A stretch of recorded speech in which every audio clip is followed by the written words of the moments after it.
It's one of the world's most important stretches of water on Earth.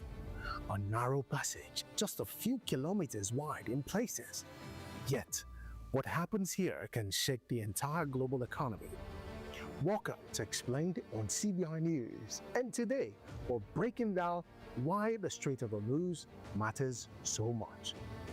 The Strait of Hormuz sits between Iran to the north and Oman and the United Arab Emirates to the south. It connects the oil-rich Persian Gulf to the open ocean, making it the only sea route for some of the world's biggest energy exports. Think of this strait as the world's busiest oil highway. Every single day, massive tankers carry crude oil from countries like Saudi Arabia, Iraq, Kuwait, and Iran, passing through this narrow channel.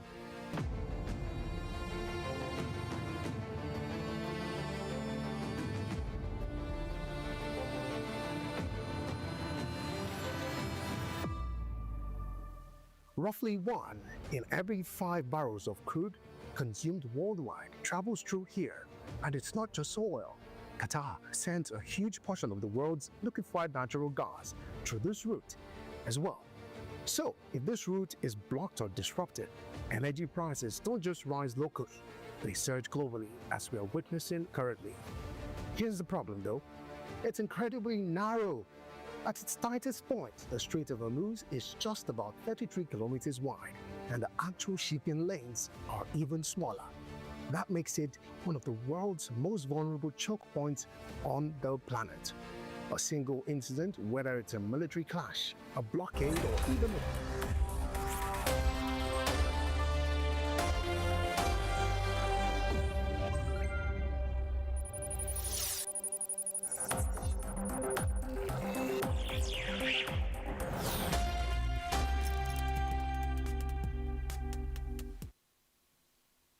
Hello, welcome to CBI News. I am Adebola Adeduba. First, the headlines. Tinubu faults Atiku over pledge to restore fuel subsidy. FCT Police launches fresh crackdown on traffic robbery, car theft. NAPTIP seals illegal maternity home over alleged 13.5 million naira baby sale. On the foreign scene, U.S. threatens tougher sanctions on Iran. These and more after the break. Do stay tuned.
Thanks for being there. And now the news in detail.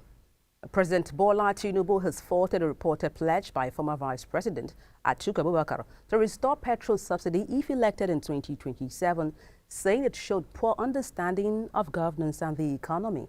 He spoke in Abuja when he received Osun State Governor Ademola Adeleke after his last Saturday's governorship election.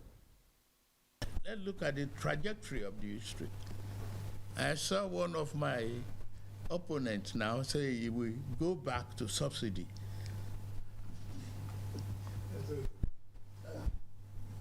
I read it. That is demonstration of a serious ignorance on governance and economy. Before I came here, 27 states are unable to pay salaries. Not to even talk of pensioners, the salary of workers. In your state, They come to the federal, cap in hand, unable to do anything. The salary you pay feeds families. Take out the president. Regard every other person as common men. They have families to feed. The infrastructure you embark upon on the road network, housing, school rehabilitation, hospital, healthcare pronouncements, resuscitation of healthcare, training of teachers, training of health workers to protect our vulnerable families is part of your responsibility. Tinubu urged Adeleke to use his re-election to promote unity, peace, democracy, and the rule of law. Away from that, the FCT Police Command has launched a fresh crackdown on traffic robbery and car theft. Commissioner of Police Ahmed Sanusi says several suspects have been arrested following credible intelligence, while a manhunt continues for others. Speaking at the command's weekly briefing in Abuja, Sanusi urged residents to report suspicious activities, stressing the importance of timely information. He also disclosed that a distress call from France recently led to the arrest of suspected kidnappers and the rescue of their victims. Arrest of kidnapping suspect, rescue of 3 kidnapped victims. On the 14th of August 2026 at about 6 p.m., we received a distress call from a French lady, right from France, reporting the suspected kidnap of 3 hostages from their residence in Yanya of the FCT. Following the report, I immediately deployed personnel of the Command Violent Crime Response Unit to the scene. Investigation revealed that the suspects were taken to New Yanya of Nasarawa State, where they were held hostage by their abductors. With the aid of intelligence from a well-meaning resident of the FCT, we trained and arrested 2 suspects identified as Godwin Afekili and Aaron Oku, who were directly linked to the kidnapping of the victims. All 3 victims were rescued unharmed, without ransom, and reunited with their families.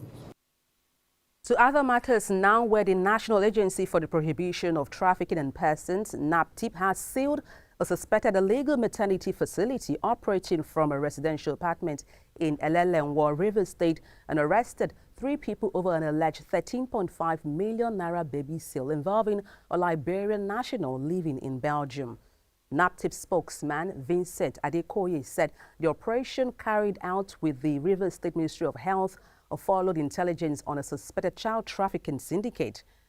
Preliminary investigations indicate the woman arrived without evidence of pregnancy but took custody of 3 children within a month and with 13.5 million naira allegedly exchanged.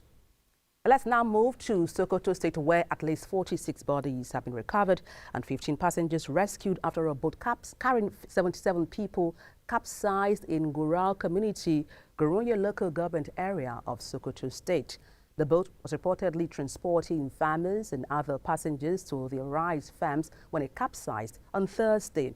Police spokesman DSP Hamed Rufai says rescue operations are ongoing for the remaining 16 passengers involving local drivers, NEMA, the State Emergency Management Agency, and the police. This is CBI News at noon. We'll take a short break. When we return, Lagos celebrates Isheshe Day, among other stories. See you again.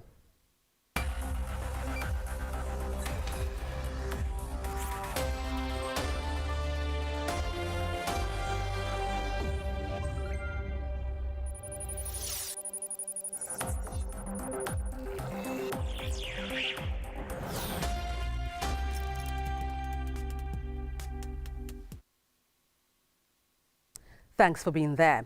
The National Drug Law Enforcement Agency, NDLEA, has opposed the bail application of 10 defendants arrested over an alleged clandestine methamphetamine laboratory in Ogun State. The NDLEA alleges that the defendants are part of a network involved in the production and trafficking of methamphetamine and precursor chemicals. At the Federal High Court in Lagos, defense counsel Benson Ndakara urged the court to grant bail, citing the defendant's presumed innocence and alleged health concerns. The alleged laboratory discovered at Iloti village was valued at 480 billion naira by the prosecution. And traditionalists in Lagos have called for greater understanding of Yoruba traditional religion as they mark Isheshe Day. Isheshe, observed annually on August 20th to celebrate Yoruba indigenous culture, spirituality, and heritage, is a day set aside to honor ancestors, deities, and ancestral traditions. To ensure Lagosians and tourists got an unforgettable experience, the government declared Thursday a work-free day for public servants. Some traditionalists spoke to CBI News correspondent Femi Fabomi about the significance of the celebration, their personal journey with the religion, and efforts to correct misconceptions about Yoruba deities. It is not Satan. That was the mistake from Samuel Ajayi Crowther, who interpreted Bible from English to Yoruba. And by that time, he didn't know what to use as a Yoruba language of Eshu. That is why he used Satan. And Satan is reversed to as devil from the Romanic religion. So that is why some people believe anything that is bad was a Satan did. But Eshu is not Satan. Eshu is messenger of Orunmila. This is not the first time of doing it. We have been doing it many years back, but you know, when government have now participating with us, so everybody knows that we are doing Isheshe. Actually, the reason why I'm involved in this is that the number one reason there is that I'm born as a traditionalist. So anybody around, like, this is actually the right way for people on a norms. But what I reason there is that some people, they are a traditional religion from the beginning, but they actually like go to a wrong way. And still in Lagos State, the State Police Command has arrested 10 suspects over repeated vandalism of New Coastal Road. The State Commissioner of Police, Fatai Tijani, said they were picked up on Sunday during intelligence-led operations with vandalized iron materials recovered. He identified the suspect as Courage Ogbemudia, Michael James, Muhammad Mustafa, Muhyiddin Ola, Emmanuel James, Thaddeus Nanios, Anthony Nequis, Makinde Moise, Bola Jiraji, and Waliu Kabiru. Tijani said preliminary investigation linked them to the incessant vandalism of infrastructure on the road, adding that they have made statements. This is CBI News. We'll take a break now. We have more stories for you. Don't go anywhere.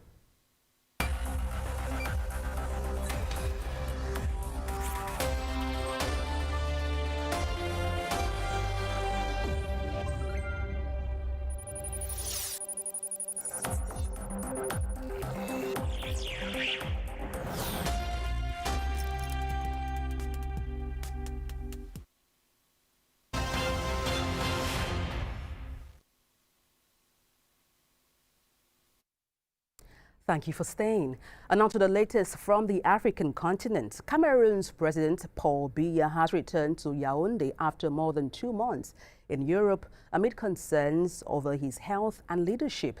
The 93-year-old, who has ruled since 1982, arrived from Geneva on Thursday after his longest absence from the country. His return follows renewed speculation about his health, and opposition claims that the country was being run on autopilot. His nearly 5 decades in power have been marked by separatist violence, Boko Haram attacks, and economic challenges. We now turn to Tunisia, where hundreds of protesters have taken to the streets of the country's capital, Tunis, demanding the departure of President Kais Saied and a return to democracy. Demonstrators say they reject what they call one-man rule and slide towards dictatorship, and called for the release of jailed opposition figures, journalists, and activists.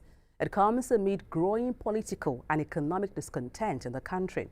A similar protest was held last month on the anniversary of President Said assuming sweeping powers on the 25th of July 2021 when he dismissed the government and dissolved parliament to rule by decree. Let's take a short break, return very soon. Don't go away.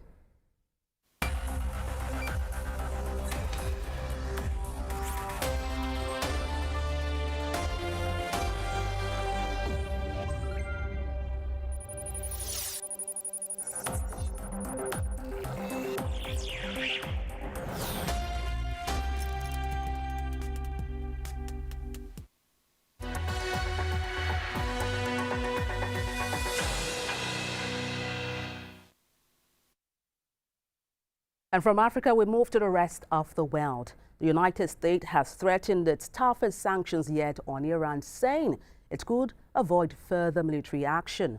The Treasury Secretary Scott Bessent said details will be announced next week.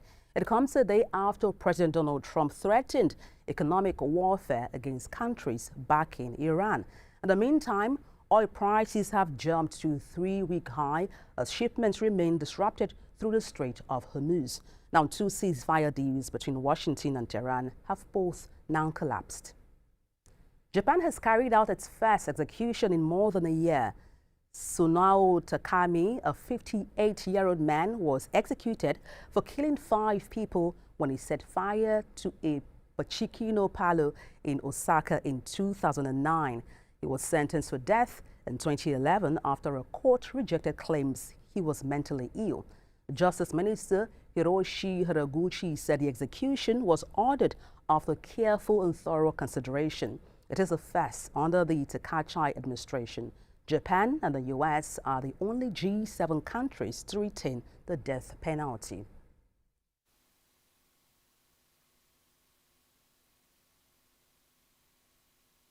For the hantavirus, doctors mainly focus on supportive care, making early detection extremely important.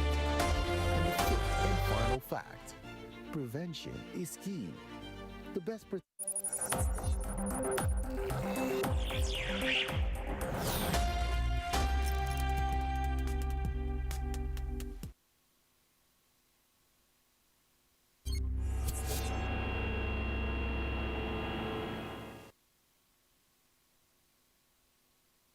Thank you for staying. In business, the Central Bank of Nigeria is urging greater adoption of alternative payment channels to deepen financial inclusion and support economic development. The call was made at the 2026 CBN Fair in Lokoja, Kogi State, themed Driving Alternative Payment Channels as Tools for Financial Inclusion, Growth and Accelerated Economic Development. The CBN specifically highlighted channels such as agent banking, mobile money, POS terminals, USSD, digital wallet, QR code payments, and electronic banking as alternatives. And PricewaterhouseCoopers, PwC, is forecasting that Nigeria's economy will grow by 4.2% in the second half of 2026 as economic activities continue to pick up. PwC says inflation, interest rate, oil production and government reforms will remain key factors in determining pace of growth. Let's head to the floor of the Nigerian exchange, NGX, where the market continued with negative sentiment.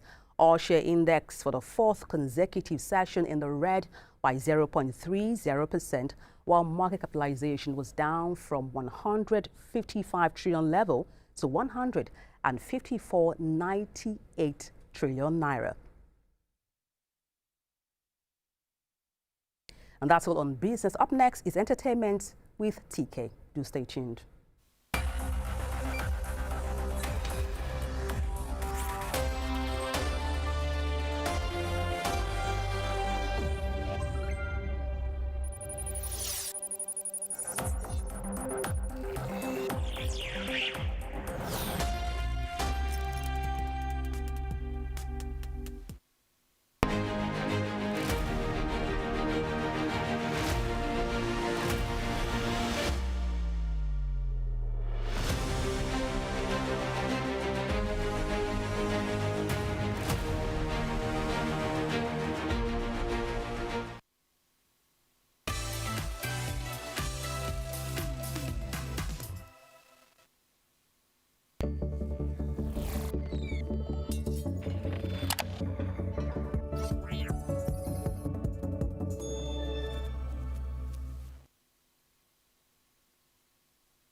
Thank you, Adibola. Now let's leave the markets where they are and get into the business of being entertained.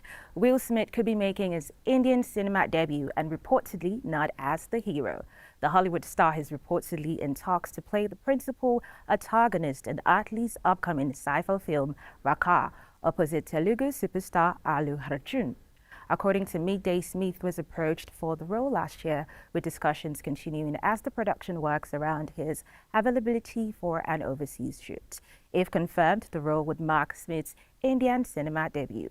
Atli, who directed Shah Rukh Khan in the blockbuster Jawan, is directing the film for Sun Pictures.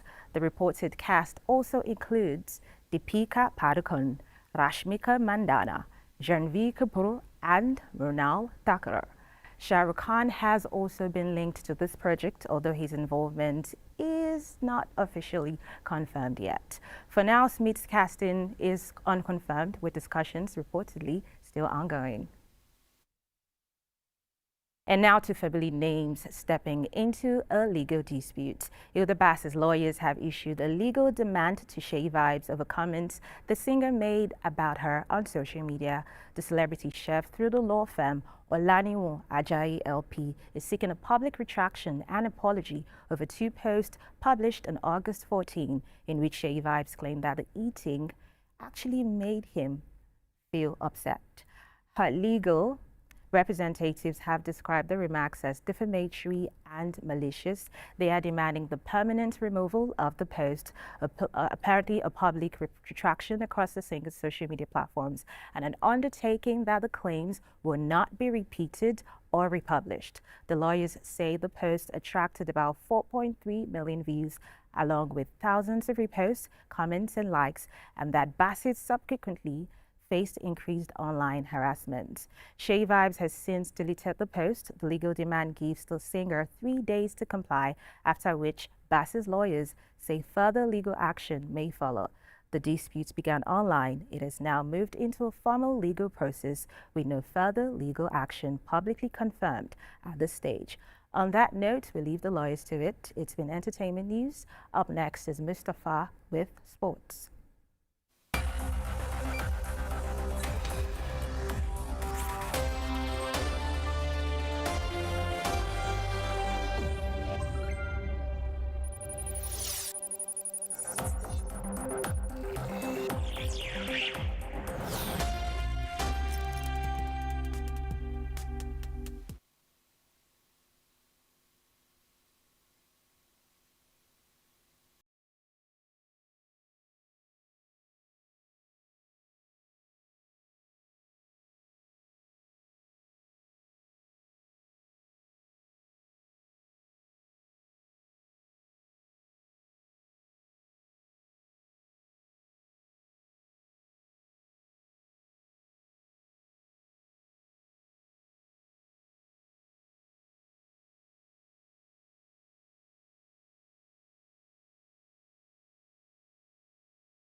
Good afternoon and welcome back to the Sports Desk Bulletin, featuring a blockbuster Grand Slam return for a tennis player, crucial FIBA World Cup roster developments for Nigeria, and a massive $100 million deal in the NBA. We begin in tennis, where seven-time Grand Slam champion Carlos Alcaraz is set to return at the US Open following a 4-month wrist injury layoff. The 23-year-old Spaniard announced his comeback alongside transfer insider Fabrizio Romano, using the famous "Here we go" tagline. Alcaraz will be competing for a slice of history as the USTA officially unveiled a record-breaking $108 million player compensation package. The singles champions will each take home a staggering $5.5 million, while first-round payouts rise to $140,000. The historic purse comes alongside the formation of a brand new Grand Slam Player Council to address athlete welfare. Turning to basketball, the Tigers head coach David Fisdale has officially named his 12-man squad for the upcoming FIBA World Cup qualifiers in Tunisia. The roster is headlined by European and NBA stars, including Josh Okogie, Chimeze Metu, Udoko Azubuike, and a major highlight sees the return of forward Chima Moneke to the senior national team setup for the first official appearance since early 21. The Tigers will kick off second-round qualifying action later this month as Nigeria looks to secure its spot at the 2027 FIBA World Cup. Over to the NBA as 11-time All-Star James Harden has agreed to a huge new deal to remain with the Cleveland Cavaliers. Harden signed a 3-year, $97 million contract extension that includes a play option and trade kicker. Turning 37 next week, the deal places Harden alongside LeBron James as the only players in history to sign over $90 million guaranteed at the age of 37 or older. The extension also pushes Harden past $500 million in career earnings, joining LeBron, Kevin Durant, and Steph Curry in basketball's $500 million club. Big numbers. Maybe Debola can shed some light on that. Well, that wraps up our top stories for sports. Stay tuned to the channel.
Indeed, Mustafa Debola will be shedding more light on that. By the way, offline with sport, will wrap up CBI News at noon for more breaking stories, exclusive reports, and latest updates from Nigeria, Africa, and around the world. Visit CBI News TV, and you can also follow us across our social media platforms at CBI News TV and on YouTube, CBI News TV 247.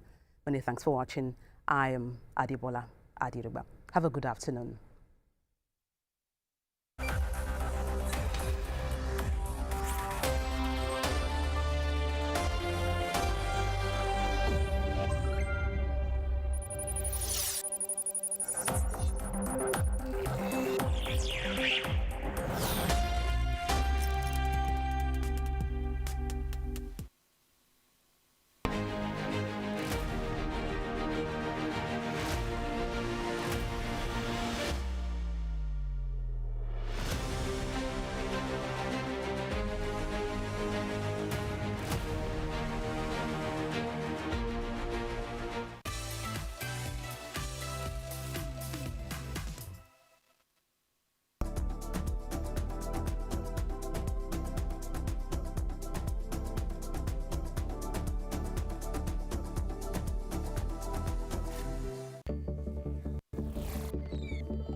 It's one of the world's most important stretches of water on Earth. A narrow passage, just a few kilometers wide in places. Yet, what happens here can shake the entire global economy. Welcome to Explained on CBI News, and today we're breaking down why the Strait of Hormuz matters so much. The Strait of Hormuz sits between Iran to the north and Oman and the United Arab Emirates to the south. It connects the oil-rich Persian Gulf to the open ocean, making it the only sea route for some of the world's biggest energy exports. Think of this strait as the world's busiest oil highway.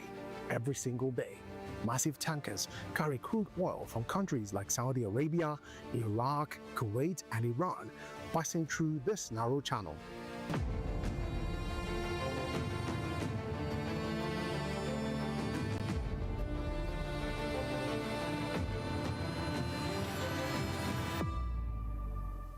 Roughly 1 in every 5 barrels of crude consumed worldwide travels through here. And it's not just oil. Qatar sends a huge portion of the world's liquefied natural gas through this route as well. So, if this route is blocked or disrupted, energy prices don't just rise locally, they surge globally, as we are witnessing currently. Here's the problem though, it's incredibly narrow.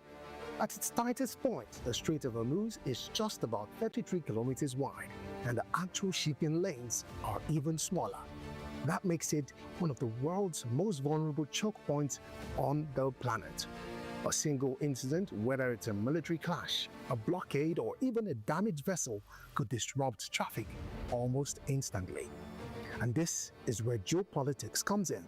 The strait lies at the center of long-standing tensions involving Iran, the United States, and regional powers like Saudi Arabia. Over the years, there have been threats to close the strait, seizures of oil tankers, and indeed close encounters between military forces. Even the possibility of conflict here is enough to rattle global markets. Countries like China, India, and many across Europe depend heavily on energy supplies that pass through the Strait of Hormuz. So, when supply is threatened, you can expect these things to happen. Fuel prices will rise, transport costs will increase, and food and goods become even more expensive. In short, your daily cost of living could be affected, even if you live thousands of kilometers away. The Strait of Hormuz may be small on the map, but its impact is massive. A narrow gateway controlling a significant share of the world's energy, and a constant reminder of how interconnected our global systems truly are. That's why this tiny stretch of water remains one of the most closely watched and most critical locations on planet Earth.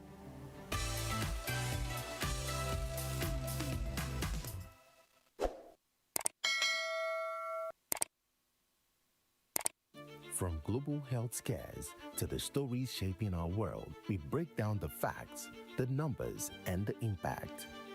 This is Explained on CBI News, where complex stories become clear.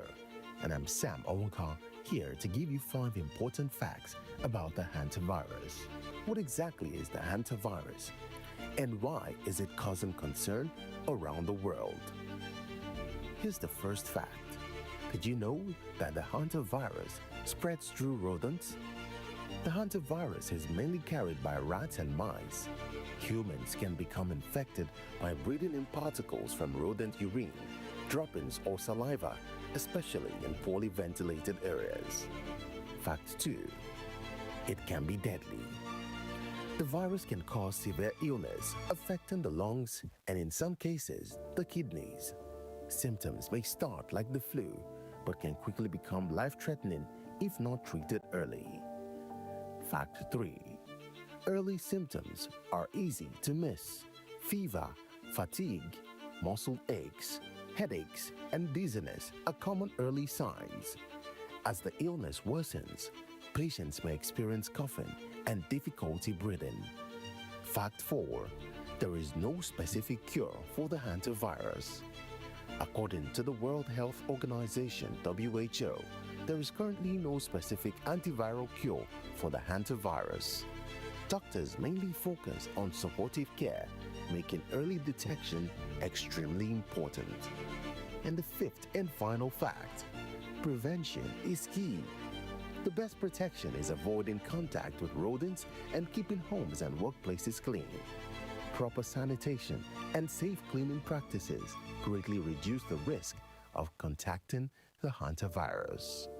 So, while antivirus infections are relatively rare, health experts say awareness and prevention remain the strongest defense against this disease. For more in-depth analysis and stories that matter, stay with us. It's election season in Nigeria, and the campaigns are already on the way. Political parties have selected flag bearers for the poll, but you might wonder, how exactly does presidential elections work in Nigeria? Well, let me explain.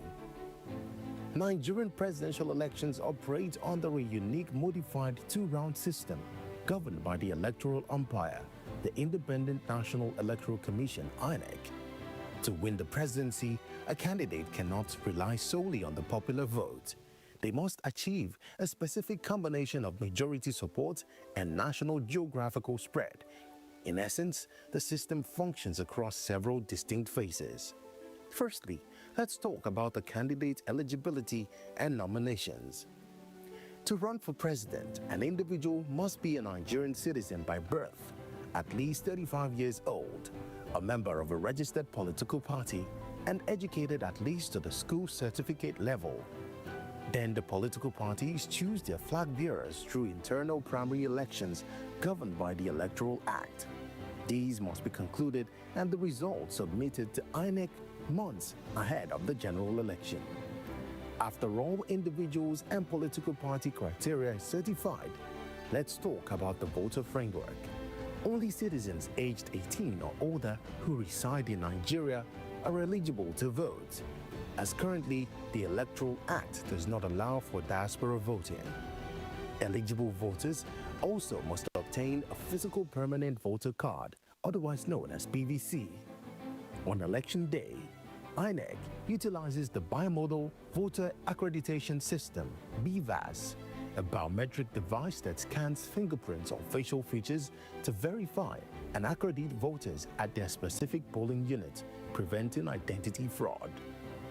To be declared the winner in the first round, a candidate must hit two distinct constitutional targets by securing the highest number of valid votes cast nationwide and then winning at least 25% of the votes in at least 2/3 of Nigeria's 36 states, which means at least 24 states out of 36, including the Federal Capital Territory, FCT, Abuja.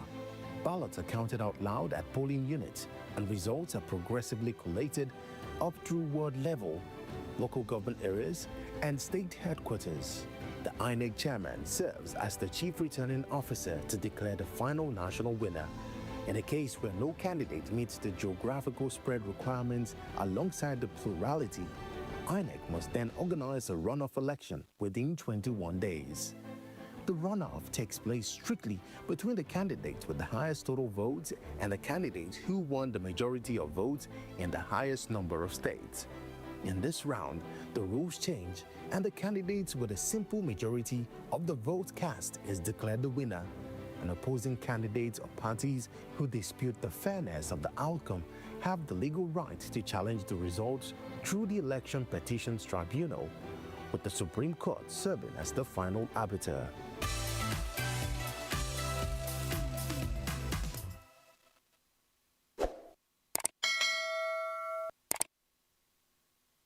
It is no longer news that the 2026 FIFA World Cup has been expanded to 48 teams, featuring 104 total matches across 12 groups of 4. The eagerly anticipated tournament will take place across Canada, Mexico, and the United States between 11th of June and 19th of July 2026. I'm Sam, and on this episode of Explained on CBI News, I will reveal some notable changes you will find at the 2026. People say Ember months are dangerous, but I want to say they're like other months. Same.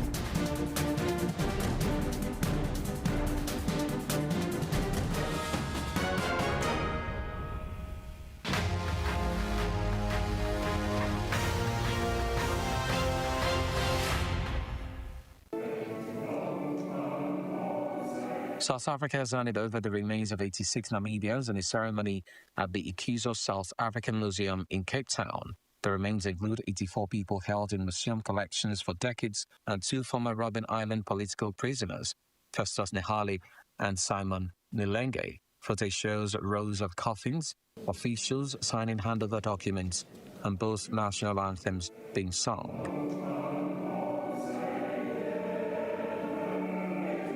Namibia National Assembly Speaker Sarah Kungogelwa said it was an act of justice, dignity, healing, and restoration. It's really a bit emotional to us, but it's a big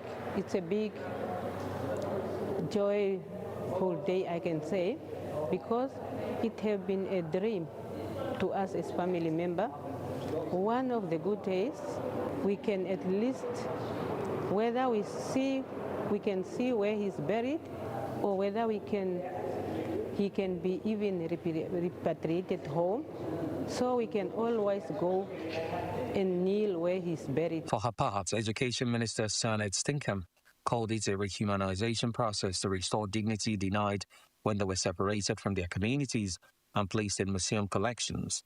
Descendants of Cape Town Khoi communities also attended. The placing of these ancestors in coffins, ladies and gentlemen, rather than continuing to treat them as specimens in boxes, is in itself part of the process of rehumanization.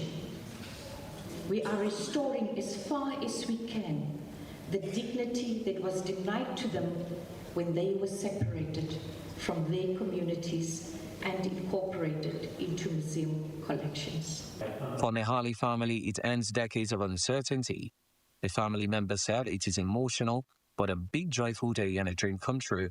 Now they can go and kneel where he is buried. Nehali and Nilenge were jailed on Robben Island for Namibia liberation struggle. Nehali died in custody in 1971 and Nilenge in 1974.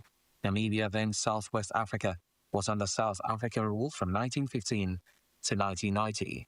A repatriation is part of ongoing cooperation to return Namibians who died or whose remains were taken during colonial and apartheid times, when thousands of African remains were taken for research and museum displays. Similar returns include Sarah Bartman from France in 2002.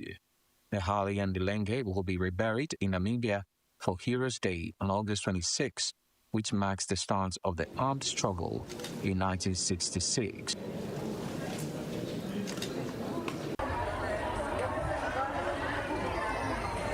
The United Nations World Food Programme says Somalia is staring down the threat of famine, with nearly 6 million people, almost 1 in 3 Somalis, already facing crisis levels of hunger. Speaking on Wednesday, WFP Acting Executive Director Carl Scow painted a grim picture after meeting displaced mothers and children at the Fenus Health and Nutrition Center in Mogadishu. Right now there is a malnutrition crisis in Somalia, and that's the reason why I'm here. But there is also risk of famine, and there are already areas where there is famine-like conditions. So right now we are talking about 6 million people who are really in emergency levels of food insecurity, and 2 million children who are acutely or severely malnourished. So, this is a significant crisis, and we are not meeting even the bare minimum of needs. Working together with UNICEF, working together with the authorities, we're trying to do our best, but it's just not enough. WFP says a strengthening El Nino is expected to hit Somalia hard later this year, bringing heavy rains and destructive flooding that could wipe out crops, kill livestock, and displace thousands more. It is a cruel twist for a country that has been battered by one climate shock after another. The numbers today are alarming. According to the latest food security assessment, nearly 6 million Somalis are in crisis, emergency, or catastrophe levels of hunger. Almost 2 million children under 5 are at risk of acute malnutrition, with more than 400,000 facing the most deadly form. Behind those figures are families like Rama Mustaf Haji, who fled Jalalaksi district with her children.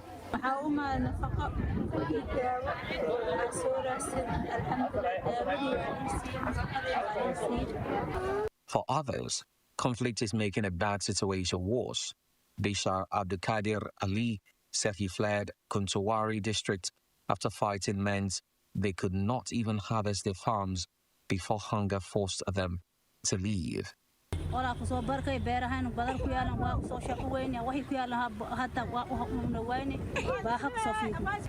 WFP says Somalia hunger emergency is being driven by a brutal mix of protracted conflicts, mass displacement, repeated climate shocks, and major funding cuts.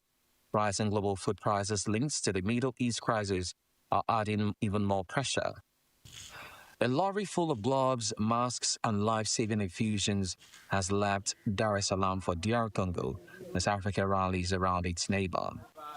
Tanzania has stepped up with a major consignment of medical supplies for the Democratic Republic of Congo as African governments rally against the ongoing Ebola outbreak. Footage from Dar es Salaam shows workers from the medical stores department handling boxes of supplies before a formal handover ceremony where Health Minister Mohamed Omari Mchengawa presented a symbolic box to DRC Ambassador to Tanzania Serge Shibambe.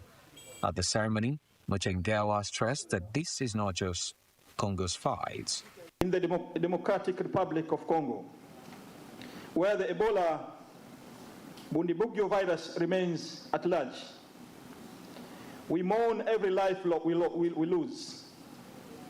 We mourn every life we lost. We honor the courage of health workers, and we stand firm with the government and people of the Democratic Republic of Congo as they confront this emergency amid insecurity, displacement, and immense operational pressure. We have said here that the virus does not recognize borders, and neither should our solidarity. He said Tanzania stands firm with the government and people of the Democratic Republic of Congo as it confronts these emergency amid insecurity, displacement, and immense operational pressure, adding that the virus does not recognize borders and neither should solidarity. Africa CDC Interim Deputy Director General Raji Tajuddin pointed to a growing wave of Pan-African support, noting similar solidarity from Egypt, South Africa, Congo-Brazzaville, Equatorial Guinea, and Cote d'Ivoire. So this is the time of solidarity, not the time to isolate any member state. And we are glad that Tanzania, has done a very great job in that direction. Before Tanzania, we've seen similar solidarity from Egypt. We've seen the same thing from South Africa. We've seen from Congo, Brazzaville. We've seen from Equatorial Guinea. We have also seen from Cote d'Ivoire. According to Tanzania Health Ministry, the consignment included about 72,000 infusions, 500,000 pairs of gloves, 8,000 masks, and 2,000 bottles of sanitizer worth 220 million Tanzanian shillings, about $88,000.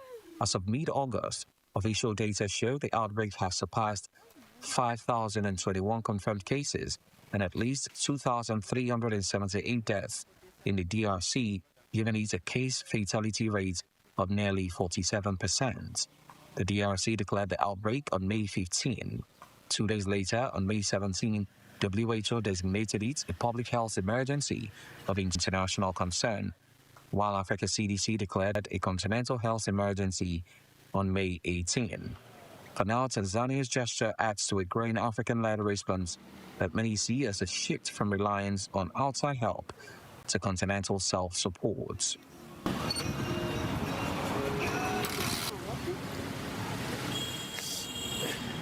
The United Nations Office for the Coordination of Humanitarian Affairs, known as OCHA, warned on Wednesday, 19th August 2026, that rising insecurity could derail efforts to contain Ebola in Democratic Republic of Congo. Speaking in Bunia on World Humanitarian Day, the Deputy Head of Office for OCHA, Fadwa Ben Barik, said the risks facing aid and health workers have become particularly serious during the current Ebola outbreak. She said protecting humanitarian and health workers is not only a legal obligation, but also a moral one. Le message que j'aimerais passer, c'est que protéger les travailleurs humanitaires et de santé est non seulement une obligation juridique, mais elle est aussi morale. Donc en République démocratique du Congo, 293 incidents de sécurité affectant le personnel humanitaire ont été enregistrés depuis janvier, dont 8 humanitaires ont perdu la vie depuis janvier. Dans le contexte de l'épidémie d'Ebola, la situation est particulièrement préoccupante. Au mois de juin, près de la moitié des incidents sécuritaires qui ont affecté les humanitaires ont été liés à Ebola, tout comme le coordonnateur a mentionné. According to OCHA figures shared, 293 security incidents affecting humanitarian personnel have been recorded since January, with 8 aid workers killed. In June alone, nearly half of all security incidents affecting aid workers were linked directly to the Ebola response. Ben Barrett stressed that these incidents compromise not only the safety of teams, but also the collective capacity to reach communities and contain the epidemic. UN Senior Ebola Coordinator Julian Hannes also called for protection for those on the front line, including nurses, community health workers, ambulance drivers, NGO, and government personnel. La Journée mondiale des humanitaires, c'est pour qu'on se rappelle qu'il y a de ces gens qui se dédient à venir régler les problèmes, travailler pour la santé des autres. Et on doit les reconnaître, que ce soit un infirmier titulaire, que ce soit un relais communautaire, que ce soit un chauffeur d'ambulance, que ce soit un employé d'une ONG ou d'une agence onusienne ou du gouvernement.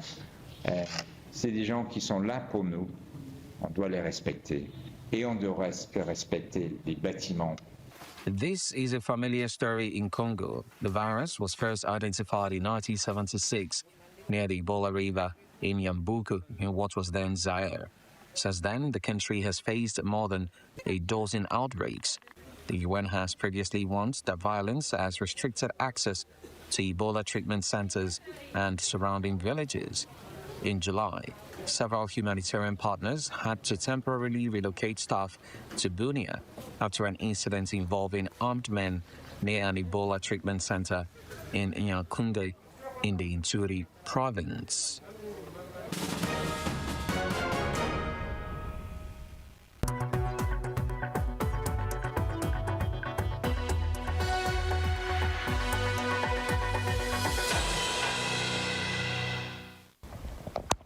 Monsoon rains pounded Rawalpindi again on Wednesday, August 19, turning streets into rivers as authorities went on high alert over rising water levels in Lainola River. Footage shows roads swallowed by flood water, with residents and sanitation workers wading through the deluge. Rawalpindi Division Commissioner Salman Ghani ordered relevant departments to remain on high alert as the downpours continued. Water and sanitation crews, civil defense units and rescue 1122 teams were sent into low-lying areas with heavy machinery to tackle standing water, while authorities kept a close watch on Lainula and worked to strengthen drainage. Rawalpindi Deputy Commissioner urged residents to exercise caution, avoid non-essential travel, and stay away from flooded areas, rivers, and power poles. Pakistani media reported that 1122 emergency service teams evacuated a religious school in the Sadar area after floodwater poured into its buildings. Around 150 children were safely evacuated with no deaths or injuries reported. The severe weather has already turned deadly. Reports said a couple were killed and their 2 daughters injured on Tuesday after the roof of their home collapsed following heavy rains in Shahzad town. According to Pakistan National Disaster Management Authority, 159 people have been killed and 473 injured by monsoon rains across the country since the start of the rainy season.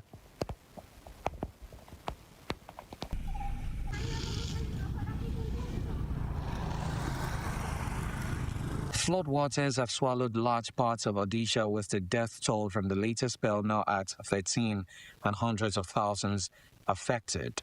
Footage from Damnagar in Badrak shows homes partly underwater and residents wading through waterlogged streets. Figures from the Special Relief Commissioner show 6 districts hit: Balasore, Badrak, Jajpur, Kendrapara, Mayubanj, and Kenujar. More than 1,300 villages have been affected. Badrak is worst hit, with Bandari Pokari and Tahiti blocks badly hit. 3 deaths were due to wall collapse and 2 due to drowning. Daily life has stalled, with shortages of food, drinking water, and shelter in some areas. Schools and Anganwadi centers have been shut.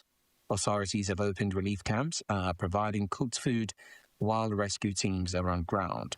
This is the second major flood in northern Odisha in weeks after rivers like the Baitarani and Salandi rose above danger levels. Odisha is one of India's most flood-prone states. The Baitarani is often called the sorrow of Odisha for its history of breaching banks through monsoon. The state gets about 80% of its annual rain between June and September. Between 2000 and 2023, major floods affected over 11 million people in peak years. Its evacuation model after the 1999 super cyclone is now studied globally. The state has deployed teams from Odisha Disaster Rapid Action Force, National Disaster Response Force, and Fire Service.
Hello and welcome to Inside 360 on CBI News. The deeper question, Nigeria's security crisis has many faces: terrorism, banditry, kidnapping and violent crime. But behind much of that violence is something we don't really talk about enough: the weapons. 10 years after Nigeria's last national survey of illicit arms, government is preparing a fresh assessment alongside a new national threat assessment and a 5-year strategic defense operations plan. But here's the bigger question: can Nigeria finally stop the weapons pipeline before those weapons fuel another security crisis? To help us unpack and thoroughly interrogate this conversation, I'm joined in the studio by a media virtuoso, a primus inter pares, I love to call him. Jude Thomas Dawam is a household name in the media. First of all, let me apologize to our viewers for starting a bit behind time. You're welcome, Jude. Thank you so much for having me. Glad to see you. Thank you. All right, so before we get right into illicit arms, I'd love to start broadly. What's your assessment of the security landscape in Nigeria, particularly looking at the scale and the character of the threat we're up against? Assessment. So being someone from Plateau State, and for the fact that I've suffered some of these illicit arms coming into the country, and you see people get attacked, you will see over the years from 2001 till now, there hasn't been, it's growing. You know, you feel like, okay, from 2001, there's supposed to have been some kind of measures to reduce it, but it seemed like it's a big business. So if I was to assess it, I would say it's not retrogressing, it's progressing, basically. And it's not because the government doesn't want it to stop, but I feel like it's because the government has not paid attention to the things that really matter. When you say pay attention, what do you mean if you can help us spread that out a bit? So I say usually the government follow the gun instead of following the sponsors or following the ecosystem. So what we do is, this person has a gun, he's attacked a community, and we're looking for that person. And then we leave the bigger picture of who is supplying the gun, who is giving them the money to buy these guns or buy these weapons to attack people at night. And it has been like that since it started. Since Boko Haram started in Maiduguri, it has always been about, we captured these people, these criminals, they have a amount of guns, they show it on TV, and that is it. Nobody, even if they do follow, at some point it's like they get tired. Because we never come back to hear these guns that were found on these people were paid from this country, because some countries sponsor these things. Yes, some of these things are sponsored by countries because they want to take something from our country.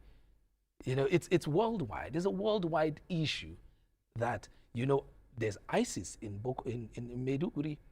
So if there's ISIS in Maiduguri, it means that there is somebody who's sponsoring. Not necessarily the country itself, but people in that country are allowed to sponsor these weapons. Now it looks like we have a lot to chew on, but Yes, just for we do. context, Yes. Nigeria had a national security strategy, it had a counter-terrorism strategy, and an arms control framework before now. Now, looking at the new strategy by the National Security Advisor, Nuhu Ribadu, one would ask, what should we expect differently? And then why are we having this conversation when we just entered the campaign season? Because some Nigerians may say that it's political. Exactly. I would say yes, it is political, because Nuhu Ribadu has been there since this government came in. And if there was, and there's never been a point where there's not been attacks or kidnapping and those in the same family. But bringing it up now is obvious for Nigerians to say, yeah, it's politics. They are just going to start it, but can they finish it? It's supposed to be a great thing. For the past 10 years, we've destroyed like what, 16,000, I think? 16,000 arms. I was in the Southeast when the whole, IPOB thing started. Right.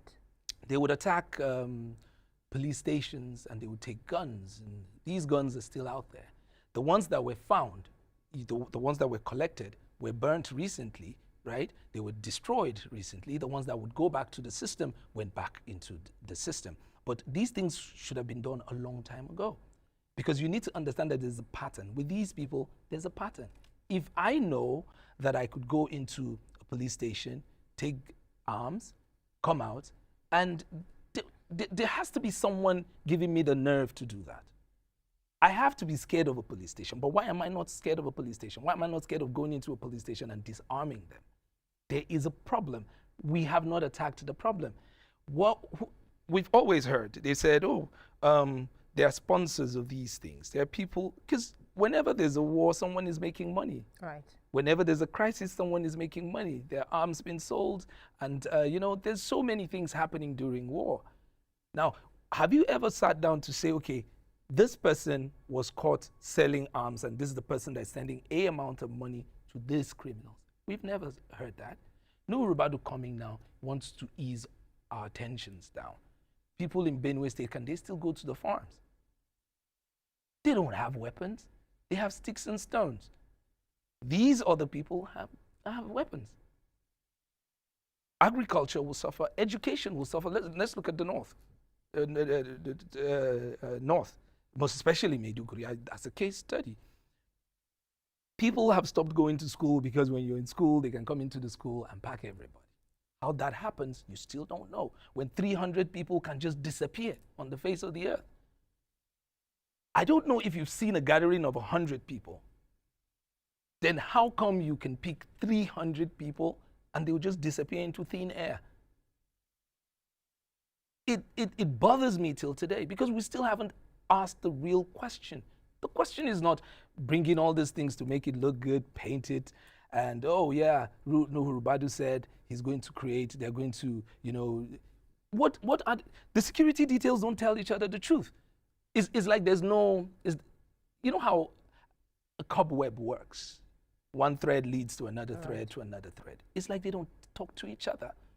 It's like when the police has information about something, they hoard it from the military. If the military has information, they hoard it from EFCC or ICPC, whatever the CCs that we have in Nigeria. We have tons of them, but none seem to be working. Recently, the president said that we need to increase we have, I think, 8 divisions of the military. Right. He's saying that we need to increase it to 12, which is fantastic. But it's not about increasing it. It is more about, are these people going to really work? Or we're just looking for taxpayers' monies to just go for free? Just let me come in there. You had submitted into earlier how we don't ask the right questions. Yes. And I'm going to ask you, Yes. from where you stand, what do you think we should be asking? What sort of questions do you think we should be asking, but the government and then the citizens as well? So the president travels a lot, just like the previous president did. They are coming from countries that sell these guns to us. Who are the people paying for these guns? Who are the people paying for these arms? You're always telling us that you're going there to bring investment. These people already know that if I invest in this country, the larger possibility is somebody can just come take it off tomorrow. But some of those guns are locally made. How many of them are locally made? Do we have enough power to... There's no light in Nigeria to power that kind of... Have you seen some of those weapons? Some of those weapons cannot be made in Nigeria locally. Okay, let's even assume that 2% of it, or let's say 5% of these things are made in Nigeria, locally made in Nigeria. How come we don't have intels on where these things are made? But we have intels on who is saying what on social media, and we have intels on who is doing what, or who is taking which money. These are very important things. You want international communities to come in. These are the real questions. When you go to Russia, Ukraine knows where Russia is getting their arms from. Russia knows where Ukraine is getting their arms from. It's just that at this point is one country after the other, right? Now Nigeria, we have great presidents. We have people that are going out. They always take our taxpayers' monies to go out and visit other countries. What conversations are you having with them? How is it that it took Twitter for the president of America, Donald Trump, to start talking about what is happening in the Middle Belt and part of Nigeria? So it means that when our people go there, they don't really ask the right questions.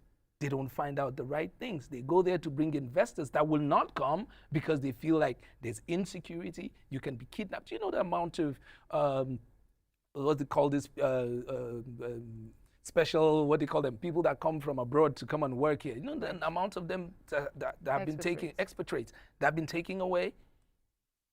Nigeria is on red alert for travels. Right. If you want to travel, they're telling you, why? and you want the country to be good. And Nuhu Ribadu is coming after 3 years to tell us about new ideas for security. Nuhu Ribadu has been in this for a very long time. So I feel it's just like every Nigerian, as much as I don't want to blame only the government, because we cannot just blame the government. Like I said, 5% of some of these arms are made here, and they're normal Nigerians. That at some point, those things will be used against their families. Because as you're making a weapon and you're selling it out, you don't know who would use it and where they will use it. It could be your mom, it could be your brother, it could be your father. But can we manage the 5% that is coming here in Nigeria, or 10%? Yes, we can. Because we have intel, we have information that when we take seriously, we would arrest these people. But we travel abroad. That's the bigger picture. Let me hold your thought there for a minute. Yes, please. All right, we'll take a break. It's still Inside 360. Of course, you can be a part of the conversation only if you follow us across our social media platforms and subscribe to our YouTube channel. Inside 360 returns shortly.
All right, you're still watching Inside 360 here on CBI television. And of course, I have my guest sitting up close with me to discuss security issues in Nigeria. Jude Thomas Dawam has been doing justice to the subject on the reference. Thank you so much, Jude, once again. Thank you once again. All right, so before we went on break, I was going to bring something to your attention, and this data is so pivotal. The National Center for the Control of Small Arms and Light Weapons said it destroyed 2,800 weapons in March 2026, Yes. bringing it to 16,000 small arms since the center's establishment. The question is sort of linked to what you said earlier on. It's not about destroying these arms. How do we trace, when you find someone with a gun, how do you trace them to the lead? And then again, I would like to ask, do you think our security personnel are adequately resourced to fight against these cartels, so to speak?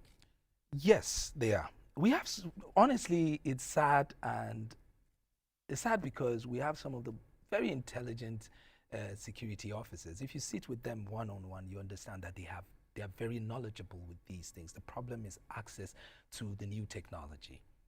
Now, we need to understand that you cannot, recently, I think it was last year, I'll make references, the Israel-Iran war, before it started, Israel attacked Iranians with pages. They had pages, because from the beginning, what happened was they were using phone to send codes, and then Israel found out that, oh, these guys are using phones, so they blocked those networks. They were quick enough to understand that there was a security intel that said they were going to get pages. The Israeli government sponsored a company that built pages and put trackers on these pages. Pages were exploding in people's pockets. Yes, and that helped Israel a lot. Now we have a lot of these intel in Nigeria of how these things are coming, where they are coming from, the communication, how it's been. If you sit with some of these security agents, you'll be shocked on what they have. But the problem is, we're not willing to spend that money to buy this technology. Allow me come in here. Yes, please. When you talked about access to technology, it's the height of opprobrium for me, because if you look at the budget and how much is earmarked for security, very robust. Even though I understand that earmarking monies in the budget is different from dispensing and then using for what the money is meant for. Yeah. But why do we still have these kind of conversations? Because there are no checks. Sorry, I cut you off. There are no checks and balances. So when money is given out, most recently you heard about the agent, is it a ministry that never worked, that was collecting funds? Right. That happened, and that had happened even during Buhari. We had the padding of the budget. And it has been happening for the longest time. So what happens is money are being called. I feel like sometimes our budget is like a Nigerian Nollywood movie where somebody will say, I've given you $20 billion. You know this money is not real because it's a movie, right? So it seemed like that to me, because whenever these monies are being earmarked for these things, you never see them. Monies are, okay, the president recently increased salaries for the military, which is fantastic. It's very good. But is that enough to save Nigerians? No. Simply because I get paid a lot of money doesn't mean I can save the country. Has it moved from policy to praxis? That's the question. It hasn't. It's a paper. This money is earmarked for this. But usually what happens? They buy one or two things, they show it on TV, take it back to go and roast. After a couple of years, it's bad. You have to buy new ones. The problem is not that monies are not being set out for these things. The government tries in its own way. It's just that there are no checks and balances. The president doesn't have a situation where he will come on national TV or sit with people, the media. You know, at some point, the former president, Goodluck Jonathan, used to do it, which was media panel. And then they ask him questions. Nothing like that is happening now, because the president cannot be in every place, which is true. Right? But if we continue to ask him the same question, if the media is able to ask him the same question over and over and over again, he will remember that, oh, this money was earmarked, or they asked me the last time, I couldn't answer. Who is in charge of this? What have you done? Let me see how far you've gone. Unfortunately, we need a president that will be out there. It's not just to earmark these monies, it's to make sure that they are properly used. But are they properly used? No, they're not, because we don't see the result. We always go back to guns guns are out there, and we need to manage it. How to not get killed. Right. Thank you so much, Thomas, for your thoughts. And now we want to hear from you. Where do you think Nigeria's biggest arm control gap lies? Call us live on 0811-2935-918. I'll take the number again, 0811-2935-918. And don't forget to subscribe to our YouTube channel. Follow us across all social media platforms. All right, so let me quickly bring this, because I've been thinking about it, looking at the scale of insecurity in Nigeria. It's not peculiar to Nigeria, but let's use this as a case scenario. Sometimes citizens would want to protect themselves, and they have arms, right? Government is asking them to mop up. Do you think that the citizens have the fidelity in the government to say, look, I have these arms because I'm trying to protect myself, in the instance where I do not have trust in the state to protect me? What's your stance on that? So I'm of the opinion that two wrongs don't make a right. You know, and yes, people get attacked. What I usually tell people is, simply because you can afford to get arms, you can get it, but if you get caught, you face the law. It's just the truth. You can't run away from what is, they said ignorance of the law doesn't save you from going to jail. When you say you get caught, if the arm is if the gun is licensed, yes, do you think it should be prohibited? No, if you have a licensed arm, there's not a problem with that. But a lot of Nigerians don't have licensed arms. True. I'm from a village in Plateau State called Abor East. I'm sure it's shocking to you, the name, but yes, we're a minority. And from Panchin local government, and people get attacked. Some of these people do use hunter's gun. But even with the hunter's gun, if you harm somebody with it, you get arrested. Right? But you own a license, it doesn't stop you from getting arrested if you get caught. That is the problem that we're facing. Yes, people will come out and say everybody needs to protect himself, is the truth. But the protection, and that's why we're calling on the government. Because since you can't allow us to own these things and make sure that we use them the way we want to use them, because I have a family. Right. I would want to own one to protect my family. But I also know that I have to deal with the consequences when I get caught. But will my family be safe? Yes, my family will be safe. People are getting arms. Locals are making arms. And most especially when you go to Maiduguri, I saw the other day, social media, social media sometimes can exaggerate. They have these people who support the police in all these places, and they were driving with guns and shouting, and people were saying that police was hailing Boko Haram. No, but this one, they are licensed by the Nigerian. I saw that video. Yes, you did see it, but the narrative was different. Right. Yes, those people are the ones that actually understand the terrain. They know the places, they are villages, so they help the police to go. But these people are well licensed. And that brings us back to, will community policing be a good thing for Nigeria?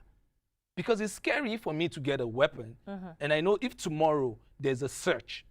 I give you this story. There's recently a pastor in Mangu local government of Plateau State who became very viral. He was vocal about, getting arms, everybody get arms and everything, because they attacked his community.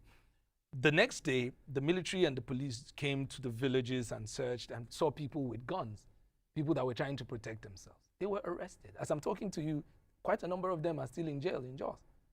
Yes. So you can't run away from these things. So what does that mean to the government? It means the government should now look for a way around it.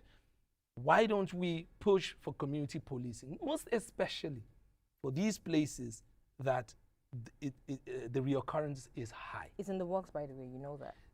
It has been in the works since Ekweremadu was Deputy Senate President. He started this conversation. I think it was his first tenure as Deputy Senate President. Just hold your thought. Yes, let's take this call and see what they have to say. Hello, can you hear me? Hello? If you can hear me, you can go ahead with your thoughts.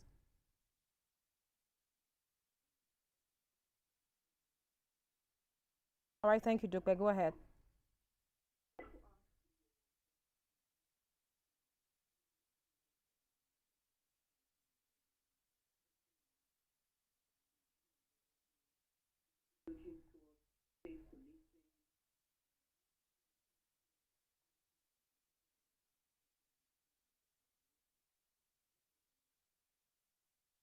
Thank you, Dupe, for your thoughts. Interesting. Yes. For that question, the first thing I say is our borders. Okay. Let's first pay attention to our borders. Our borders are so porous. Everybody, every Tom, Dick, and Haruna can enter Nigeria without and become a Nigerian.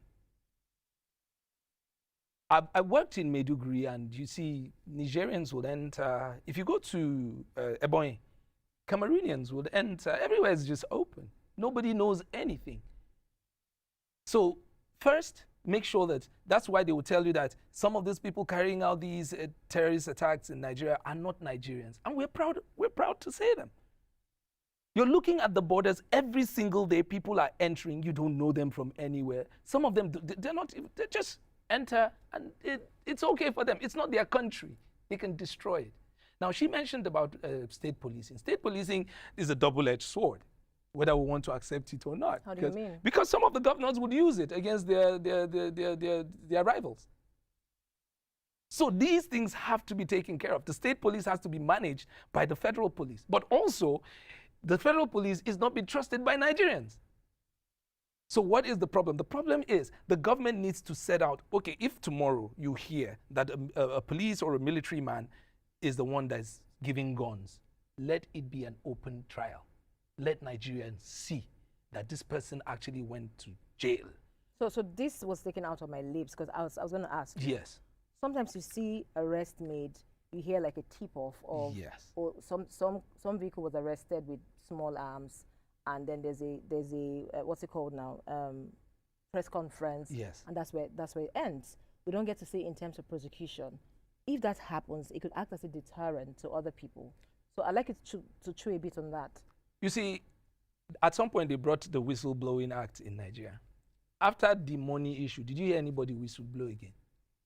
No. Because some of the people who blew whistle right now, they don't have mouths to talk. They cannot blow the whistle again. Because these people were left. They were left by themselves. Some of them got attacked. So the question is, when you arrest these people, it's because somebody has given an information. This is the person, he gets arrested, and tomorrow you don't hear about this person. Do you think I would want to go and snitch on that person? So it means that the person is very powerful. So it gets us back to what she asked, what's the way forward? The way forward is, can you keep these whistleblowers secret? One. Secondly, when these cases come up, can we have an open trial? If somebody has supplied guns, weapons, even if it's petrol, if you're the one, Boko Haram, they have people supplying petrol. They are living normal lives. They have cars. So who is supplying these things to them?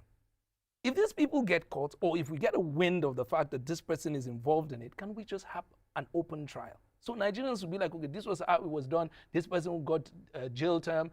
The next person will be scared. But this open trial may not be maybe a far cry from reality, because sometimes we hear that the politicians are complicit. And yes. So that brings me back to the fact that we are scared of the truth. So we're not ready to solve these issues. If you're a politician, you're working for me. It's my taxpayers' money. I pay tax. I've been a taxpayer for a long time. So they're using my money to pay you.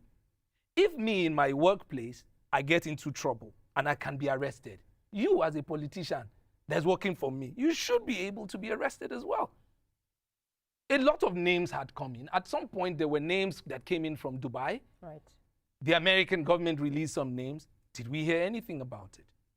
So that's why I said the state is not ready. So bringing in, when Rubadu is saying they are bringing new ideas, we are not ready. We get ready when people get arrested and have open trials for these people. Then we can begin to say yes. We're not asking that when you catch the person, you go and execute. No. Let the courts deal with it. What's the law of the land? This is the law of the land. Because of you, a amount of people died. Right. And because of that, this is the term you serve in jail. And this is what would happen to what you and you if you do it. People will be scared. At that point, your face is everywhere. They're even preventing them. If they catch the person, they'll show his face on TV and then they'll blur it, or they will turn the person around. Why are you doing that? Okay, so let's take one more call before we coast home. Hello, can you hear us? Good afternoon. What's your name and where are you calling from? Let's have your thoughts. Betty. I'm calling from Lagos. Thank you, Betty. Go ahead. All right, I'd like to commend CBI News for this very important topic of discuss today. Thank you. So what I actually want to say is that particular gap, your guest mentioned the gap between the different agencies that we have in terms of them sharing useful information that could help in tackling this. What does he think can be a major way forward of that? Because like we have in the US and UK, which are quite developed countries, in tackling things like this, you see them share information within their agencies to ensure that no loose end is left untied. So for us in Nigeria, within our security agencies, the different, from states, local governments to the federal parastatals, how does he think that information that can actually be breached? All right, thank you. Thank you very much. So to answer that question, Just very brilliant. Before you answer that Okay. question, remember when we started, I told you that we had a national security strategy. This Yes. was set up by late President Muhammadu Buhari. Yeah. And one of the cardinal elements of the setup was to close the gulf between agencies, and then help them foster better relationship. Again, for me, I think government is a continuum. If Nuhu Ribadu thinks it's a great time to set up some things, why not look at what we had before, the framework, and see what were the things that were left out, and see how we can consolidate on it instead of having a whole new government. But that's okay. Go ahead. It's not okay. It's not okay. I wouldn't say it's okay because it's government funds that we're using. You see, it's easy for you to spend someone else's money because it's not your own. You use it, you do dorime. But when it now comes to your own funds, you start calculating on how to spend it. Let's assume that when you become a president in this country, every fund you use is your salary. Do you think things will not be done right? But because you don't even know where these monies are coming from. It's just there, it's just money, it's just numbers. And they're supposed to be spent. Now, going back to her question. Right. The reason it works there is nobody takes glory. The military, the security system in America takes glory for whatever victory, whether it's terrorist victory, whatever victory, the security itself. When the president is speaking, he speaks about the security system.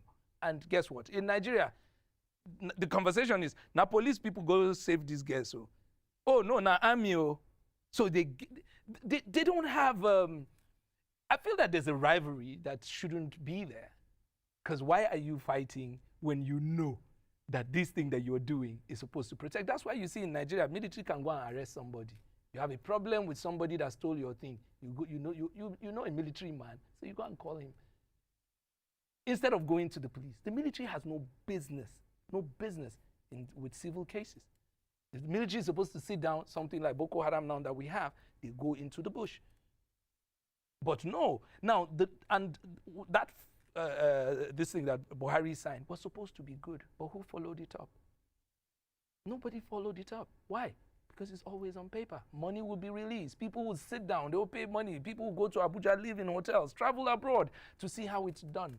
But when it comes back to Nigeria for it to be, they will never do it.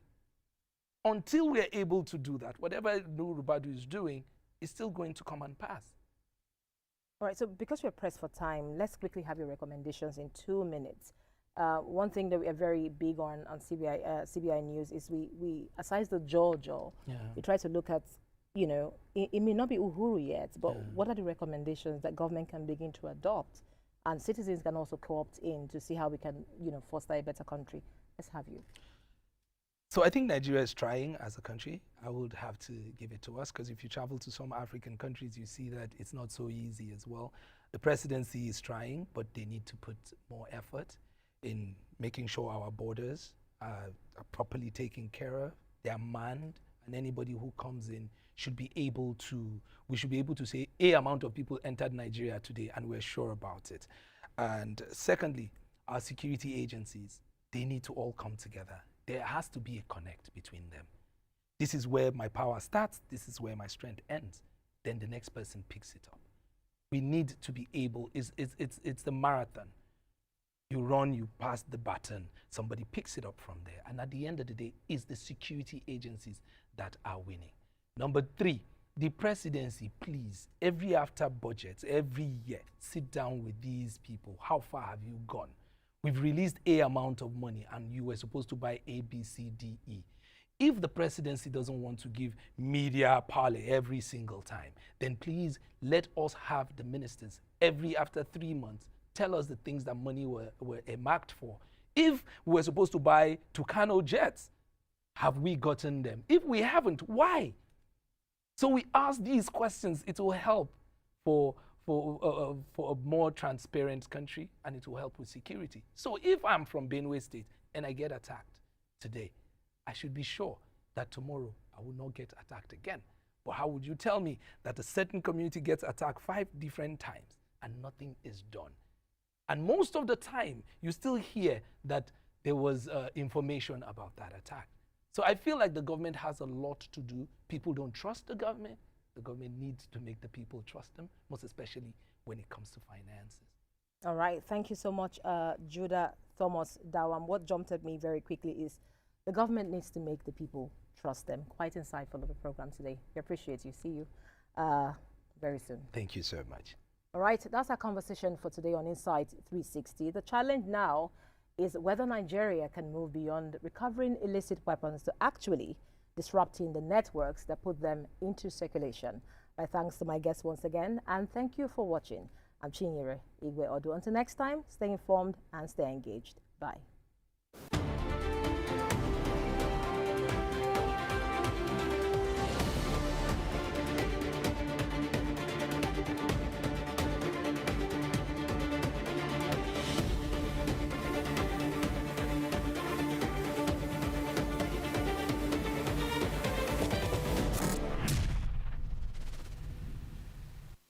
People say Ember months are dangerous, but I want to say they're like other months. Same 30 days, same. It has to do with what we do as road users. It is we as humans that make the road dangerous that period. And one major thing is because people want quick turnover. You're at home sleeping from January to August, let me say, and then by September to December, you want to make all the millions overnight. Road safety is saying, calm down. The months are a blessing for us to live and enjoy ourselves. Nothing dangerous about the month, but about the people that use the road. Every year, we try to reduce the number of crashes. Road safety 2026, for example, is to reduce fatality and injuries by 30%. And we can't say this is a number for now because we're in August. At the end of the year, the Corps Marshal will roll out those numbers. But I want to say FRSC is upping its game in keeping the roads safe. Our major concern is passengers not knowing their rights when it comes to making sure that the vehicle they are boarding at motor parks are safe for them. Yes, you want to travel, but we want you to arrive safe. It's not out of place for you to ask if the driver is licensed. Make sure you go to a motor park where you know that your safety is assured. And by that, we mean we have transport managers in various motor parks.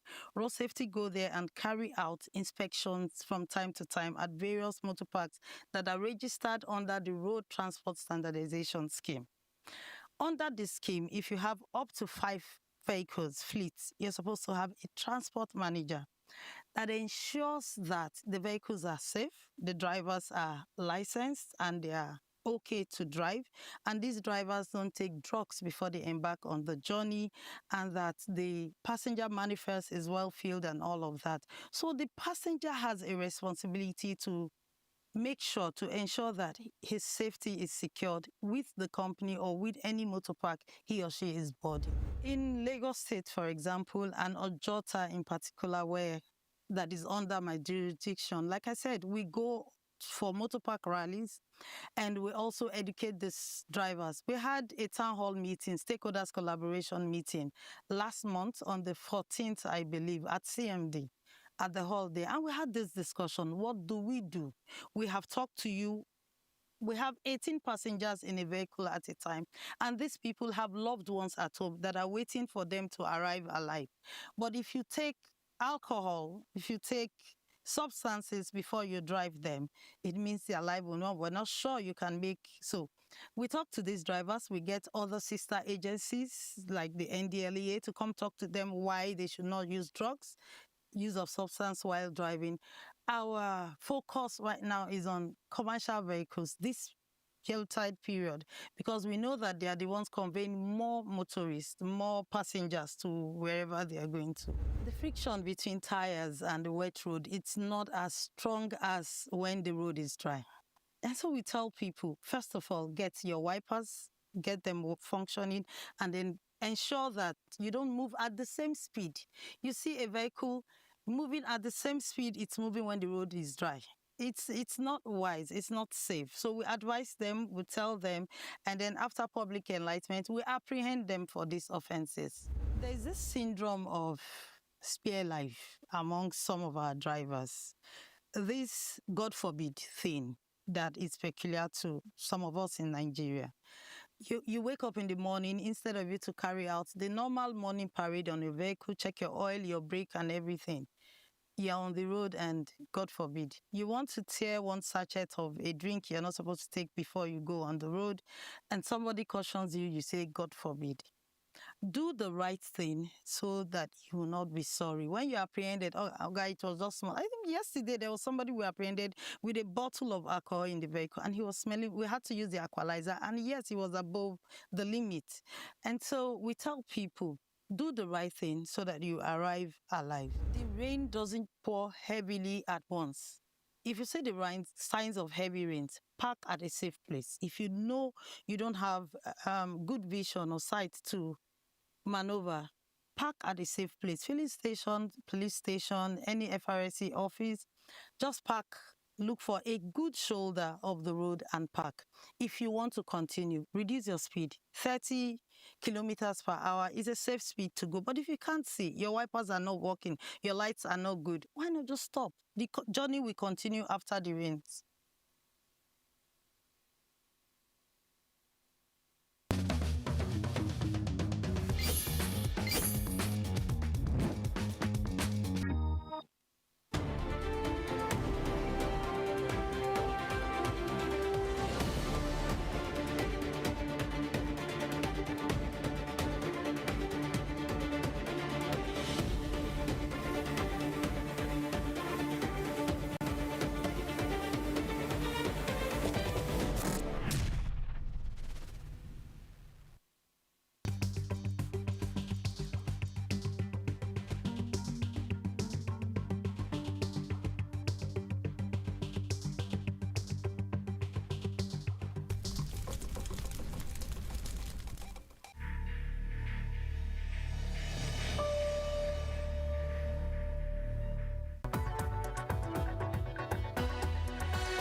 Hello and welcome to Headline Trends here on CBI News. 5 stories, but one recurring theme: power, how it is gained, how it is exercised, and how far its consequences travel. From the police station to the ballot box, from Abuja to Washington and the Middle East, the real story is often bigger than the headline. I am Otobo Nkenta, and together let's make sense of the day's biggest stories. In Osun, winning isn't the same as conquering. President Bola Tinubu has congratulated Osun Governor Ademola Adeleke following his election victory, but delivered a message that could resonate far beyond Osun. And I quote, "You didn't conquer anybody, you won an election," end of quote. That distinction is important because elections are competitive, but democracy does not end where the results are announced. Tinubu's warning against shaming or stigmatizing political opponents raises a bigger question about the culture of victory in Nigerian politics. when your opponent loses, do you inherit a mandate or a license to humiliate? Perhaps the strongest test of political maturity is not how you behave when you're fighting for power, but how you behave after you've got it. And to mark the end of an era, former Vice President Atiku Abubakar says 2027 will be his final attempt at the presidency, declaring that he will not contest again after the election. And that statement changes the political calculation. Atiku has contested the presidency several times, but this time he is putting a clear deadline on the ambition. So the question becomes, is 2027 simply another presidential trial and error contest for Atiku, or is it now a final chapter of a political book journey that has lasted decades? Either way, the declaration adds another layer of urgency to an already crowded opposition landscape.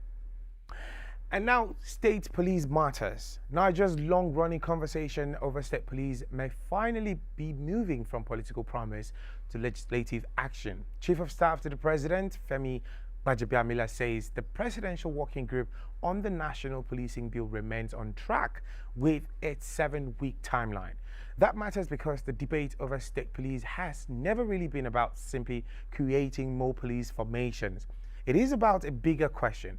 Can policing become more responsive to communities without creating another layer of political control? For Nigerians living with insecurity, the real test won't be the speed of the working group. It will be whether reform eventually translates into safer streets, faster response, and greater public confidence. Meanwhile, Washington is not letting Nigeria off the hook.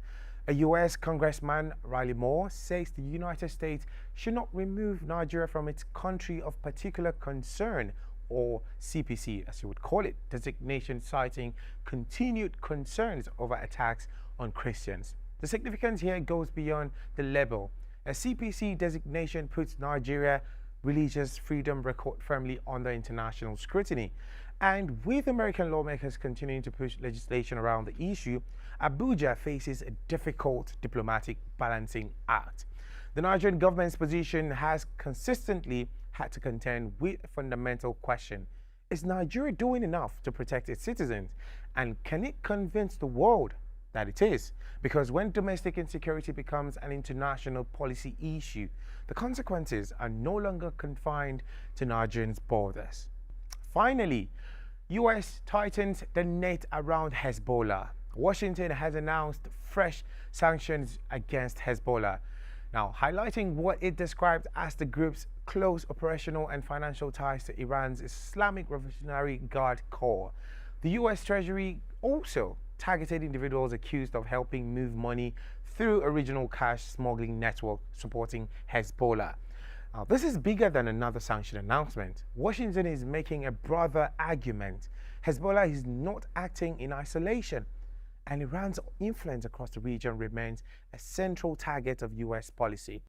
And as tension involves if Iran continues, sanctions like this could become another instrument of pressure without necessarily firing a single shot. And that's the size of it. We continue to track the stories so you don't have to chase them. I am Otobon Kanta for CBI News.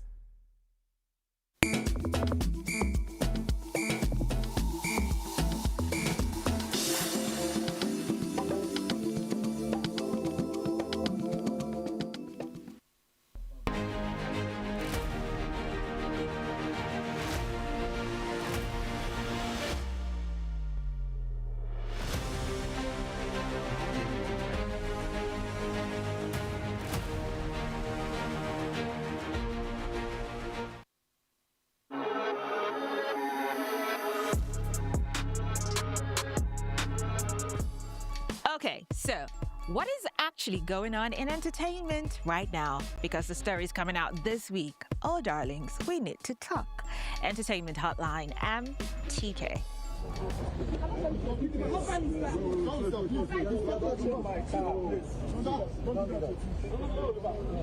Oh my God.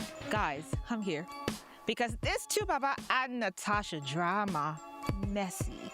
So Tubaba was in Abuja to perform at Phase's grand opening of 90s Lounge.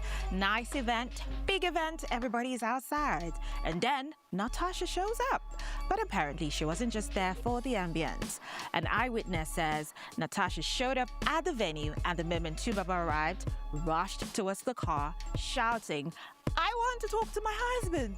Now, wait a minute. Things reportedly got heated around Tubaba's vehicle, and a senior manager of his team says Natasha arrived with security personnel and some men they described as thugs. That's how they started the night. But hold on, because it doesn't end there. The eyewitness account says Tubaba eventually calmed things down and took Natasha inside the club. But apparently this wasn't completely out of the blue either. His camp says the couple had already been separated for more than 2 months before this Abuja showdown. But here comes the bombshell. They also allege that the men accompanying Natasha were attempting to take the singer away from the venue. Now, this is a very serious allegation, and to be clear, it has not been independently verified. But hours later, Tubaba unfollows Natasha on Instagram, and you already know social media is not going to let that one breathe.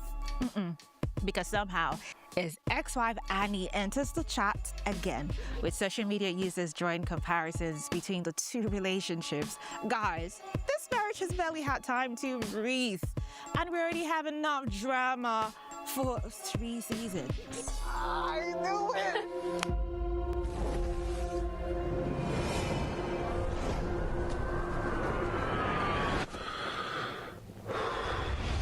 You just hit me with a van! Put your whip.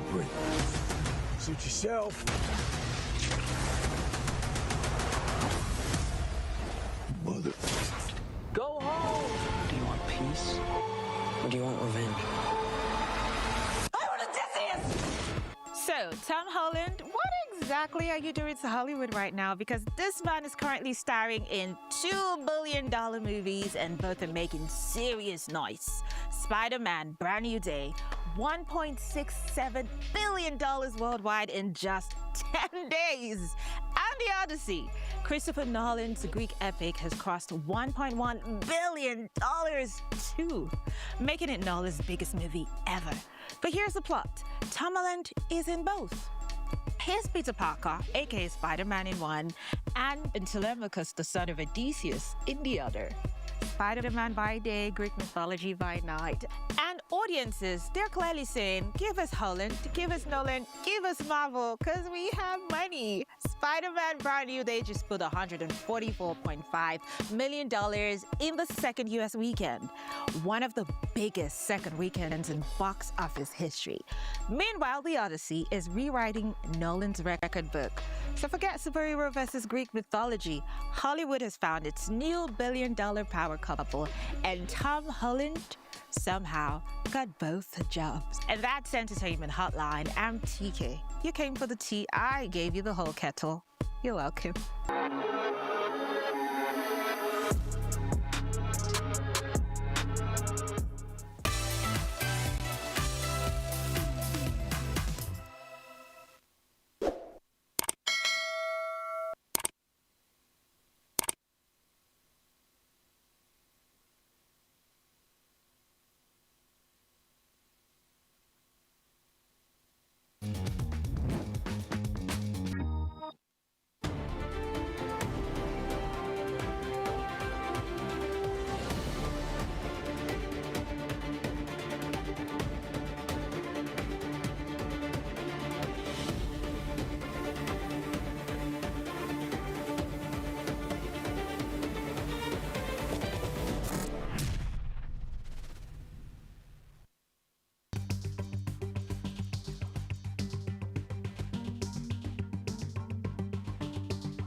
Good day, sports fans. It's Friday, August 21st, and this is your sports news update.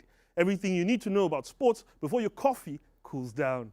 I'm Mustafa Animasha, and we lead off with an absolute bombshell in African football governance. Reports out of Abuja revealed that the Nigerian federal government has handed the Ibrahim Gusau-led Nigerian Football Federation board a strict 24-hour ultimatum to resign. The government's drastic move follows the Super Falcons' early quarterfinal exit at the 2026 WAFCON and their failure to qualify for the 2027 Women's World Cup in Brazil, marking the first time in history Nigeria will miss the tournament. Combined with the Super Eagles missing out on the 2026 World Cup, the entire NFF board is now facing immediate collapse.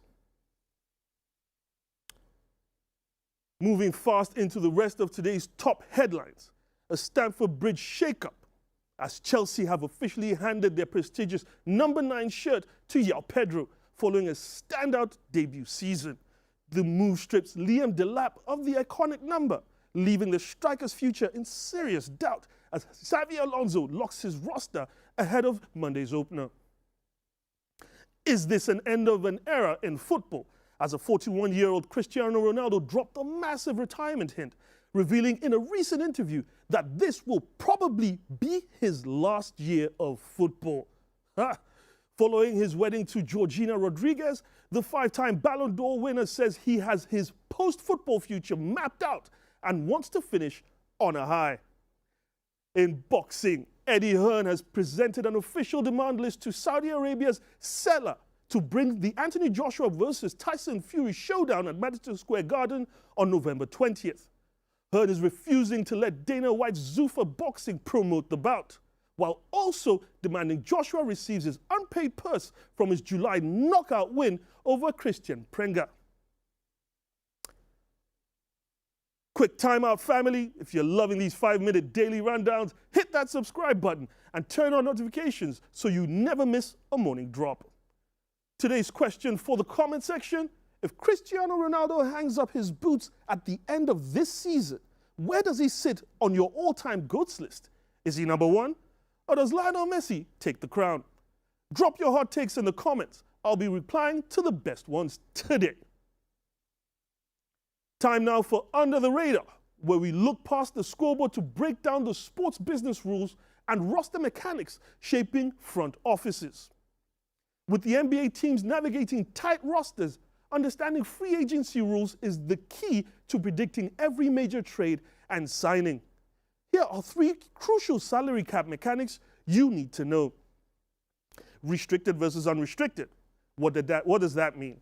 Unrestricted free agents can sign anywhere freely, but restricted free agents give their original team the right of first refusal, meaning if another team signs them to an offer sheet, their original team has 2 days to match the exact deal and keep them. The free agency moratorium. Every July starts with a 6-day moratorium period. Teams and players can agree to terms, but contracts aren't binding until the period ends, meaning either side can technically walk away until pen hits paper. Cap exceptions and bird rights. Over the cap, teams can't just throw cash around, but the mechanisms like bird rights allow front offices to exceed the salary cap to re-sign their own long-term players, giving incumbent teams a massive advantage in keeping superstars. Keep those rules in mind as front offices make their next big roster moves. Before we get out of here, here's the sports action you need to lock on to today, Friday, August 21st. The Premier League kicks off. The 2026 Premier League season officially is underway tonight. Arsenal host newly promoted Coventry City at the Emirates Stadium, at 8 p.m. UK time. In the Saudi Pro League, newly signed Tiani Reinders could make his debut as Al Qaeda side takes on Al Ittihad, while Cristiano Ronaldo's Al Nassr are also in action against Al Riyadh. And finally, Live Golf in Indianapolis, as round 2's action continues today at the club in Caterham Hills, with John Rahm and Bryson DeChambeau battling for top of the leaderboard. And that's your 300 seconds for this Friday. I'm Mustafa Animashan. Have a fantastic weekend, and I'll see you right back here on Monday.